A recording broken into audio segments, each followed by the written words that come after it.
구독, 좋아요, 알림 설정, 댓글까지 부탁드리겠습니다. 집값이 훅 하고 패닉셀이 나오려면 분양가 밑으로 빠져야지 아니면 계속 버티기만 할 것 같습니다.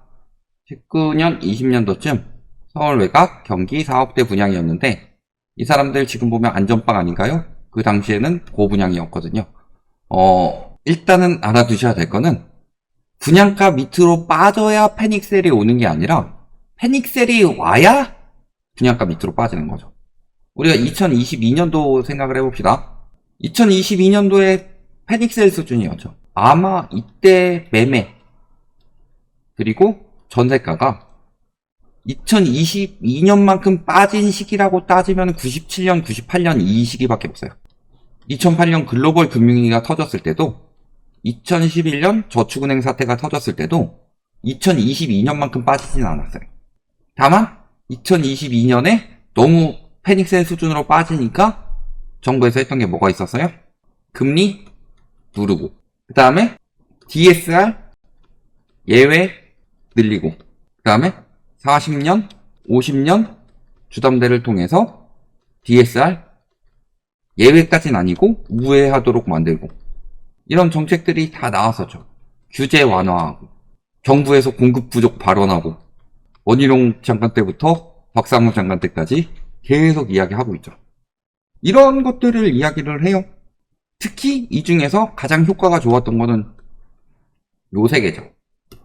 사실 금리 인하는요. 심리 플러스 그 다음에 전세 불안 요거를 만들기 위해서죠. 되게 웃긴 게 뭔지 아세요? 전세가 빠지면은 전세 수요가 월세로 옮긴다고 하면서 월세 가격 올라간다고 합니다. 근데 전세가가 올라가면은 전세가가 월세 가격을 끌어올린다고 합니다.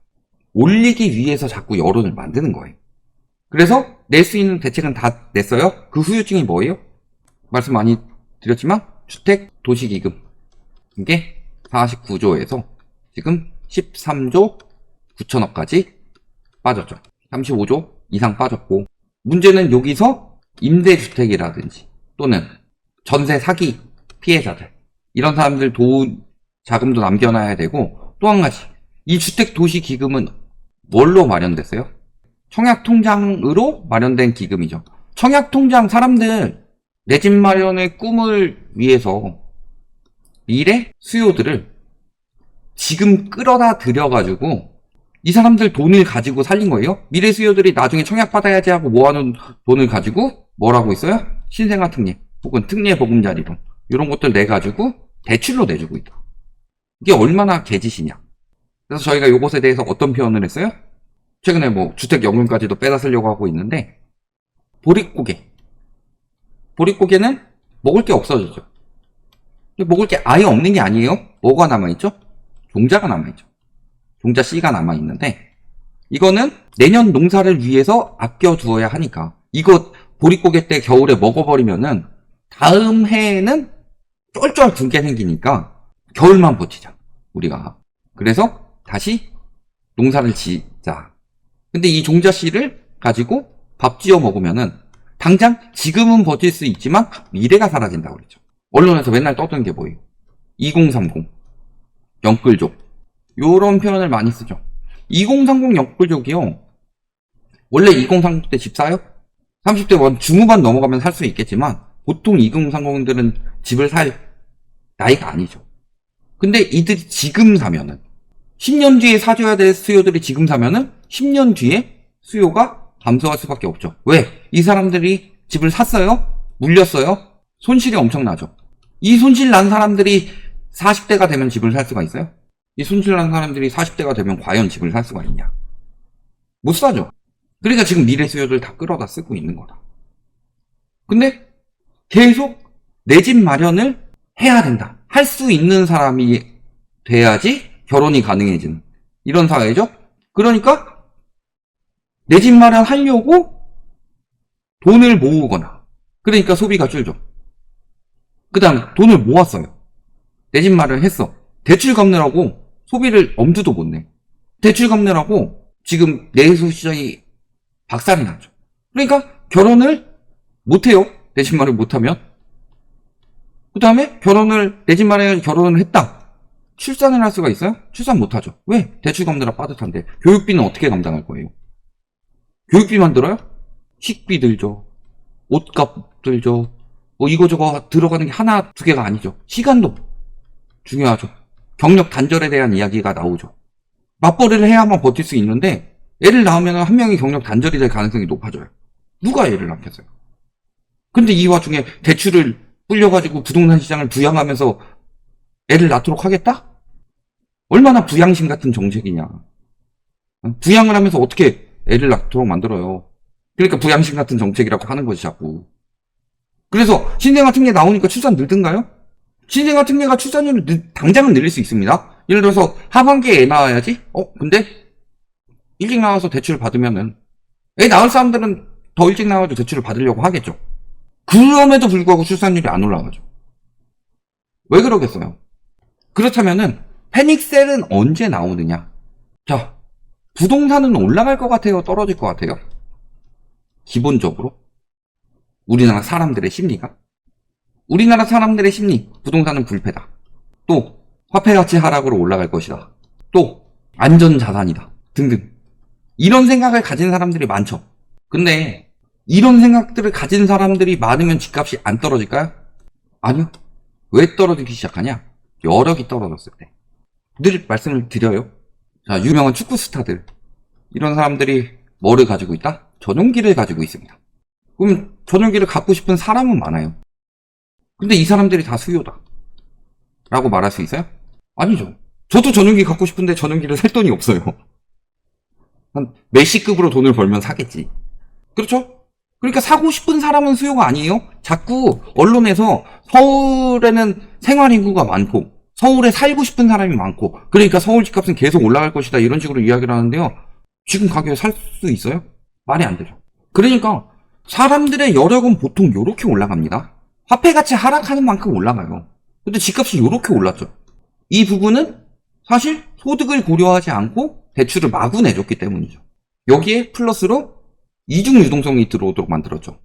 예전에는 전세 플러스 내돈 또는 대출 플러스 내돈이었는데 요즘에는 전세 플러스 내돈인데 이 전세 들어오는 세입자마저 전세 자금 대출을 받는다.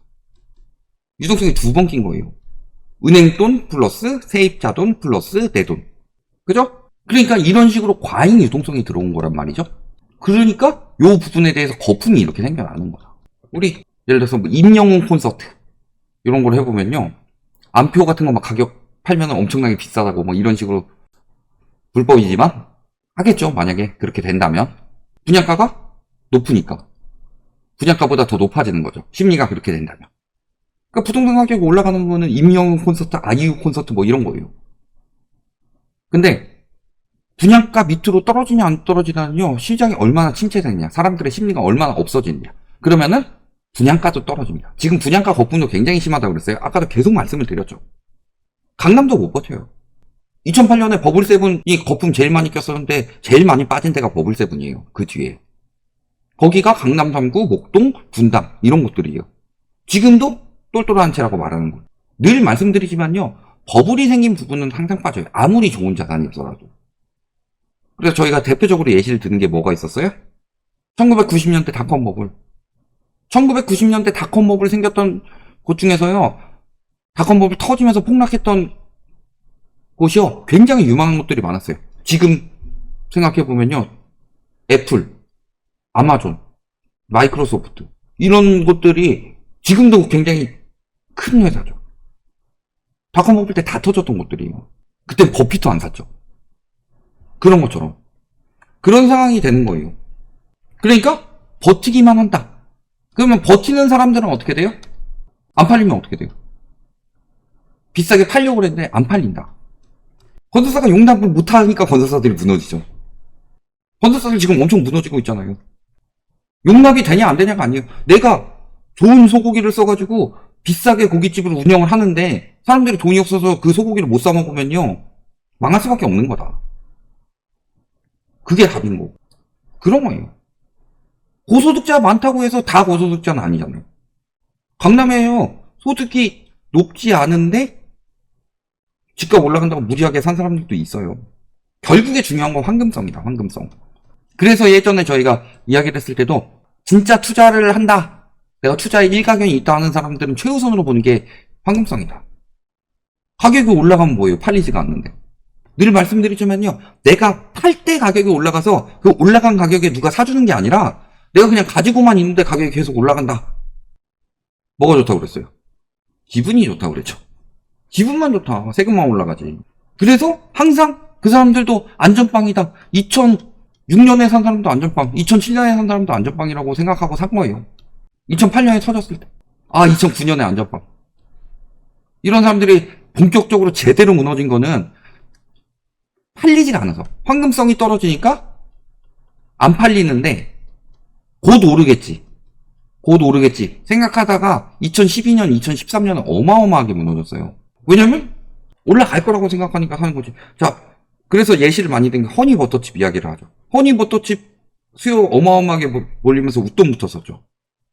공기를 팝니다. 혹은 뭐 낮게 포장해서 팝니다 하면서 막 그런 사람들이 있었었죠. 근데 심리 확 죽어보니까 어때요? 편의점에서 쉽게 구하는 것은 물론이거니와 안 팔려서 안 들여놓는 편의점까지도 생긴다. 참고적으로 저는 허니버터칩 한 번도 안 먹어봤습니다. 그런 거라서요. 그렇게 생각하다가 나중에 무너지고 그런다. 항상 요 정도 가격에서 커트가 되겠지? 근데 그 가격도 거품이 낀 가격이에요. 왜냐면 결국에는 살 수 있는 여력은 기본적으로 대출을 늘리지 않으면 소득을 늘려야 돼요. 근데 대출을 늘려서 생기는 가격은 거품인 거고 소득이 늘어나서 따라가는 가격, 그 가격이 정상가인 거죠. 그래서 저희가 화폐 가치 하락에 대해서 부정한 적은 단 한 번도 없다고 그랬습니다. 다만 지금 화폐 가치 하락보다 집값 거품이 너무나도 크기 때문에 화폐 가치 하락에 대해서 저희가 얼마 전에 영상 올렸었죠. 최근 그 집값 거품이 시작된 2014년부터 지금 2023년까지 10년간 봤는데 그동안 물가, 소득 이런 거 한 20-30% 정도 올라갈 때 집값 2배 이상 올라갔다. 이게 현실이에요. 그게 거품인 거고. 그럼 그게 빠진다 안 빠진다가 아니라요. 결국에 왜 분양가가 왜 빠져요? 부동산 시장 무너지면 땅값이 빠지거든요. 그리고 지금 철근 가격 왜 빠졌어요? 부동산 시장 무너지니까 재고가 남잖아요. 결국엔 안 팔리면 박리담에는 기본입니다. 사장님이 미쳤어요 해가지고 싸게 내놓는 가게는 진짜 사장님이 미쳐서 그럴까요? 미치지 않기 위해서 싸게 재고를 털어내야지 그나마 손실을 감당할 수 있기 때문이죠. 그게 답이다. 그래서 분양가 밑으로 안 빠집니다. 분양가 안 빠집니다. 그 얘기하다가 다 털렸던 게 글로벌 금융이 터지고 나서였고 그때 우리나라가 PF 문제가 크게 터졌었어요. 근데 그때는 저축은행 정도가 PF 시장에 들어갔는데 지금은 저축은행뿐만이 아니라 저축은행은 오히려 더 안전하게 들어갔는데 저축은행도 위험하죠. 그런데 그 시절에 무리하게 새마을인고, 신협, 증권사, 보험사 이런 것까지 다 들어가가지고 PF 부실 규모가 어마어마하게 커졌어요. 이게 답이다. 그렇게 되면요. 그때 분양가 밑으로 떨어지는 것은 물론이거니와 분양가 자체가 떨어질 수밖에 없다. 지금도 원가 공개 안 하죠? 원가 공개 왜 안 해요? 올라간다고 여론은 만드는데 원가 가면 다 나오거든요. 3, 4년간 30% 올랐다는데 분양가 30% 이상 올렸죠. 그리고 실질적으로 원가에서 원자재 가격이 차지하는 비중은 20% 중반 정도입니다. 얼마나 사람들을 가스라이팅 하고 있냐. 그러니까 이런 질문들도 하시겠죠? 그렇지만 실상을 알고 보면 다 다르다. 지금 다 같이 뭉쳐가지고 무너지지 않고 띄우려고 더 많은 이익을 내려고 하고 있는 건데 거기에 낚이면 호구인 거예요. 똘똘한 한 채라고 해가지고 지금도 말씀을 하시지만 비싸게 주고 사면요. 그건 똘똘한 한 채가 아니라 띨띨한 한 채예요. 똘똘한 거는 정가 혹은 그보다 저렴하게 사는 게 진짜 똘똘한 거다. 근데 지금 거품이 잔뜩 꼈고 다들 그거에 미쳐가고 있는데 거품 꼈을 때 산 사람들이 어떻게 안전빵이 될 수가 있냐. 그래서 한 2016년, 2017년 이 정도까지는 물가 상승 반영하더라도 그 사람 정도들이나 되는 거지. 2016년 정도. 그 정도나 되는 거지. 2019년, 2020년은 거품이 충분한 거다. 여기까지 말씀드리겠습니다.